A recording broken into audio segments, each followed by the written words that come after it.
Hello, wrestling fans. This is Sal Lasardo reporting in from Orlando, Florida, with this week's edition of the most anticipated wrestling segment on all of YouTube, Rough Cuts. I've been getting a lot of emails and a lot of messages on Twitter about two performers, Bray Wyatt and Adam Cole. And I'm going to answer and I'm going to talk about it on this edition of Rough Cuts, and also from PR Recruiting had a question. Rich, I'm going to answer your question as well to the best that I can. All this on Rough Cuts. Please be advised that these are my opinions only, and they're not affiliated with Bill Apter or any promotion. As far as Bray Wyatt's concerned, all these things about Bray. First of all, if you don't really know the backstory, Bray Wyatt's father is Hall of Famer Mike Rotunda, a.k.a. Erwin R. Shyster, also known as IRS, also the various incarnations of his character. So he's been wrestling as long as I've been alive. And Bray Wyatt's uncle is Barry Windham, who is Mike Rotunda's brother-in-law. Barry Windham had married Mike Rotunda's sister. I believe they're divorced, so they're all related. And Barry and Mike were tag team champions in the WWF days back in the day, and then eventually they went their separate ways. Mike became a heel. Barry, as you know, became part of the Four Horsemen, which I think was probably the best incarnation of the Four Horsemen as opposed to the others there. I know Ole was the original, but I thought Barry Windham was probably the best with Tully, Arn, and Rick. So, and they've gone on to have legendary Hall of Fame careers. And Bray had taken an alternative route to his path to the WWE in terms of not doing what his father or uncle did. He went the more darker, paranormal, type of thing with these gimmicks and stuff, like The Undertaker did. And, when he did various incarnations with Eric Rowan and the late Luke Harper, and then eventually came up with The Fiend. I like what they did with The Fiend when he reinvented as The Fiend. What I didn't like is what they did with Alexa Bliss and Randy Orton and turning this into a whole bunch of supernatural paranormal stuff. And eventually now he just got buried. And then he got released. And I didn't, nothing against Alexa or anything. To me, I'm just not enjoying it. In this day and age, I'm just not enjoying this paranormal stuff. There was The Undertaker, and that was something. But it's been done. And then, with Bray doing the Fiend thing, it was different. But now you have Alexa doing this. I just couldn't get into it. I feel for Bray. Bray just had... it's just really heartbreaking. As far as what happened with him, he just kept doing the different things with the Fun House and stuff. He got a really bad deal losing the title to Goldberg in Saudi Arabia. He just got really the short end of this for quite some time. Now he gets released and he's got to wait 90 days. Come on. Seriously, look, if you're really that worried that he's going to sign with another promotion, then you shouldn't have released him in the first place, and don't give it his budgetary reason. The fans liked him no matter what. They really, really liked him.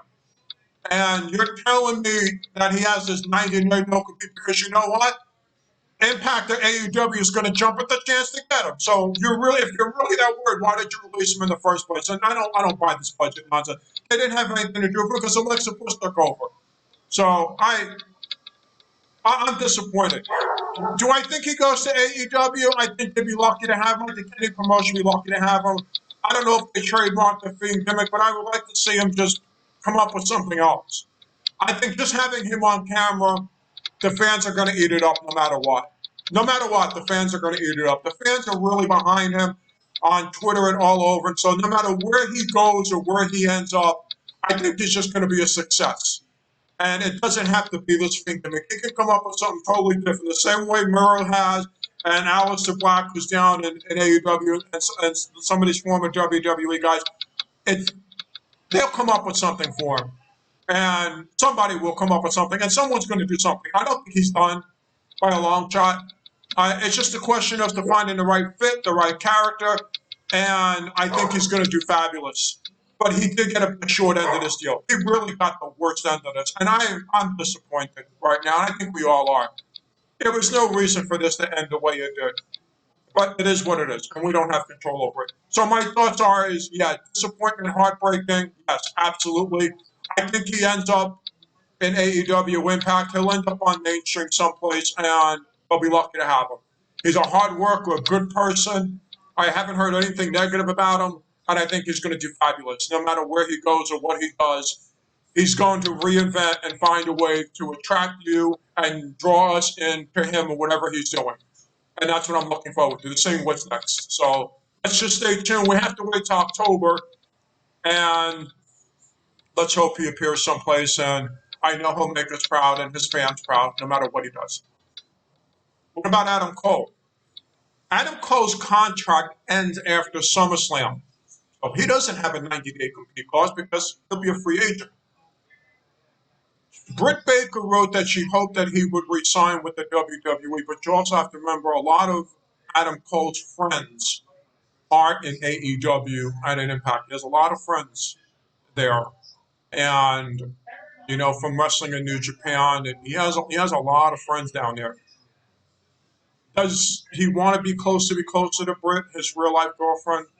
I don't know. I don't think nothing has ever been talked about that. I think he's in more position and control over this next contract wherever he goes. He's a very hot commodity. He's very popular as a heel or even a face, no matter what, but he's really just a very good heel. If he's going to stay in the WWE, he has to have control. And I don't think he's going to want all this Hollywood writing nonsense. He's going to want to have the title, one of the titles. He's not going to beat Roman Reigns. That's not going to happen. So my guess is if he stays, he's going to go to Raw. Big E will probably cash in on Lashley, and then Adam Cole will then beat Big E for the title. And this has to be played out over the next 6 months or so. That's if he stays. I think it's got to be Raw. It ain't going to be SmackDown. You're not going to have him on SmackDown going after Raw. It ain't going to happen. So it would likely be Raw. If he leaves, he joins his friends in AEW and his girlfriend. What's the price going to be? What is the price that the WWE is willing to pay? We don't know. I mean, look at all the talent that's being released right now. You have to have some star power. You've already lost a lot of stars. The world does not evolve around Drew McIntyre and Roman Reigns and Randy Orton. You have to have star power. My guess is he's going to re-sign with the WWE. Vince is going to make him an offer he can't refuse because they've already lost too much talent. They can ill afford to lose him. He will go to Raw. Big E will cash in, beat Lashley, and then Adam Cole and Big E will have a feud, and Adam Cole will get the payoff at some time later this year or early part of next year. He'll sign a 3-year deal or a 5-year deal, and that will be it. I can't see how Vince is going to let him go unless AEW basically hands him a blank check and says, put the amount in it you want and gives him complete creative control. I honestly think that the WWE is going to give him complete creative control of his character. And Vince has the money to keep him. And I think they need to keep him. I think it will hurt them more to let Adam Cole go than it would be for Daniel Bryan. And I don't want to say CM Punk, because CM Punk everybody wants to say, but I think it will hurt the WWE more to let Adam Cole go than it did Daniel Bryan, because Adam Cole is a very, very hot commodity. Nothing against Daniel, but I think Adam Cole is just a really, really hot commodity. And I just can't see how they're going to let him go. I can't see it.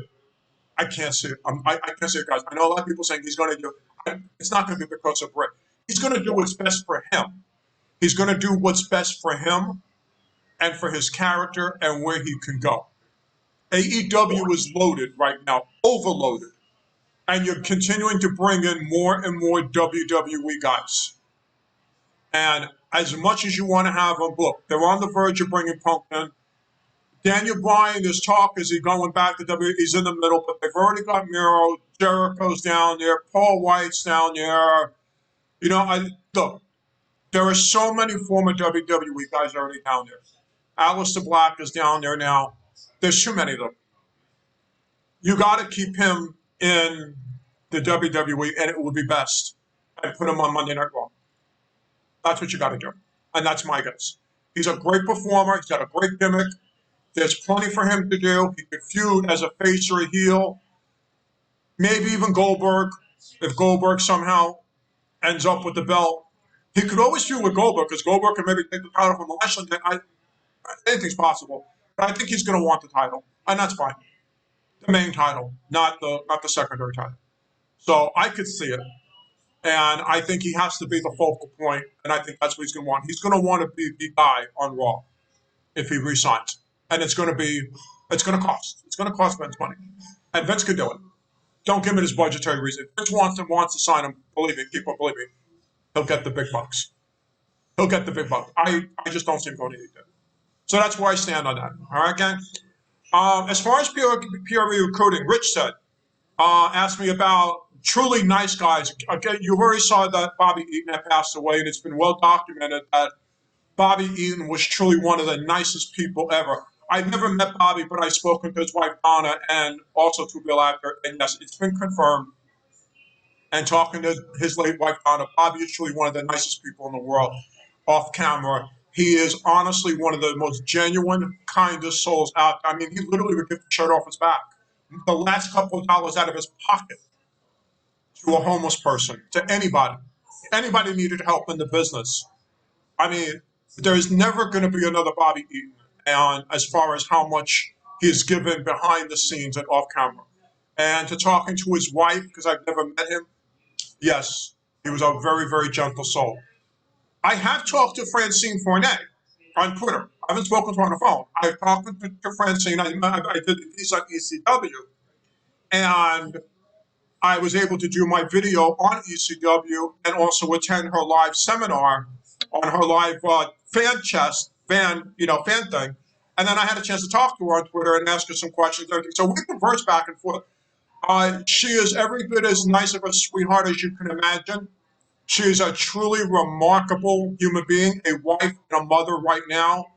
And she does cameos on cameo.com. I bought a couple for $40. She can do anything you want, face or heel, family-oriented, mind you.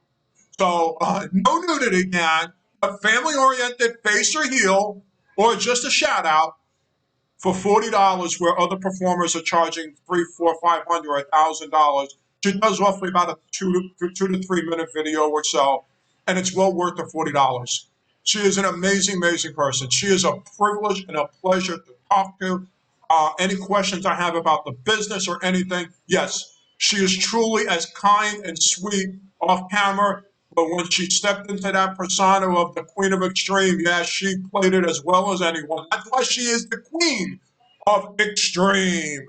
Yes, so Francine, I've never met her, but spoken to her. She is a wonderful person.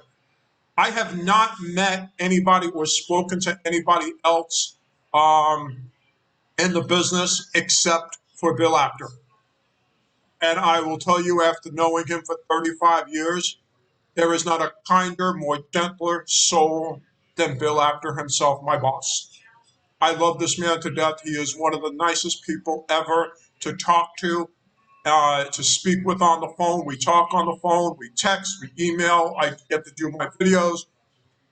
He is just a remarkable soul and a man that I totally admire, look up to, and respect. And he's every bit as wonderful as you can imagine and what you see on the videos and conventions. He is all that and more. All that and more. Beyond words can say, Bill Apter is truly, really one of the most incredible people that I've ever met in my entire life and probably ever will meet and ever spoken to. He is just a wonderful, wonderful man. And I love working for him. And I love doing this for him. And as you know, these rough cuts are one of the most incredible weekly hot segments weekly. And I owe it to Bill Apter. He is truly an amazing human being. And that's all I can really comment on, Rich, because I've never met anybody else. I've only spoken to Francine and Donna Dundee about Bobby, and I've talked to Bill. I've not spoken to any other performer. I would love to talk to Jimmy Hart. If there is one performer that I would love to talk and do a video conference with, it would be Jimmy the Mountain Sal Hart, because I want to talk about Andy Kaufman. I've done several articles, but I've never done a video on Andy, and I would love to pick his brain and do a video, a true rough cut on Andy from Andy's manager himself, Jimmy Hart. And I think it would be an incredible. I kept tweeting and tweeting, but I think his account is run by somebody else. But I'll keep at it, and maybe somebody or someday Jimmy Hart will know how much I want to talk to him. And Bill, when Bill goes to the conventions, maybe Bill will mention it as well. But I would love to talk to Jimmy Hart and do a video on Jimmy and do a real rough cut on him and talk to him about Andy. I think that would be absolutely amazing. It would be a dream come true, really, to talk to Jimmy Hart, because he has so much knowledge and so much to offer that 15 minutes wouldn't be enough. It would be a good 20 minutes or so rough cuts. And I'm sure Jimmy would be very proud of what I've done. So, Jimmy Hart, if you ever see this or anybody knows Jimmy Hart, please have him get a hold of Bill after to get a hold of me, and let's do a video conference and let me do an interview with the Mouth of the South and Andy Kaufman's manager. That's what I want more than anything else. So, Rich, I hope I answered your questions. I hope I answered all your fans regarding Bray and Adam Cole. So I'm going to cut this edition of Rough Cuts short at the 17-minute mark. May all your matches be your main event. Stay safe, stay healthy. I'll be back next week with another edition.